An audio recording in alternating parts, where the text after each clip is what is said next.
আর কৃষি ব্যবস্থা নতুন একটা জায়গা তো আপনারা দেখেন যে হলো আমাদের গরুর উৎপাদন। সীমান্তে গতকালকে আমি গিয়েছিলাম, সেখানে হলো যাওয়ার পথে হলো পুলিশ আমাকে ঢুকতে দিবে না।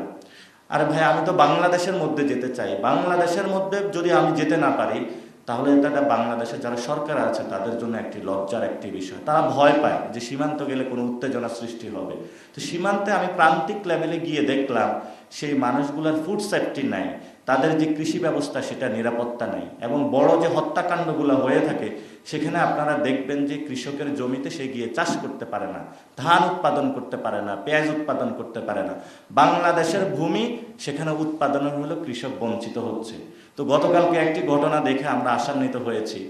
এক বিএসএফ সদস্য বাংলাদেশে হলো গরু চুরি করতে এসেছে, তাকে হলো গ্রামবাসী ঐক্যবদ্ধ হলো ধাওয়া দিয়েছে।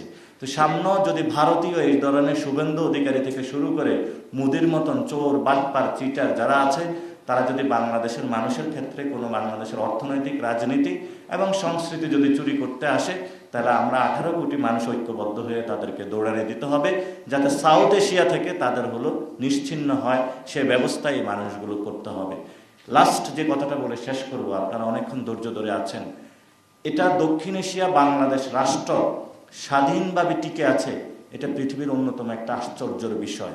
এখানে পাঞ্জাবি আছে, মারাঠা আছে, উর্দুর মধ্যে অনেকগুলো সম্প্রদায় আছে, তেলুগু আছে, কেউ কিন্তু স্বাধীনতা অর্জন করতে পারে নাই। দক্ষিণ এশিয়ানে বাঙালি মুসলিম একটা সম্প্রদায়, বাঙালিরা যারা স্বাধীনতা অর্জন করেছিল এবং বিশ্বের বুকে তারা টিকে আছে, ভারত সাম্রাজ্যবাদী আগ্রাসীর সামনেও তারা টিকে আছে। এবং আমরা তাদেরকে বলতে চাই, পৃথিবী যতদিন থাকবে কিয়ামত পর্যন্ত আমরা টিকে থাকবে। বাংলাদেশের 18 কোটি মানুষ আমরা দরকার হয় না খেয়ে থাকবো, কিন্তু তোমাদের সামনে কখনোই আমরা মাথা নত করব না।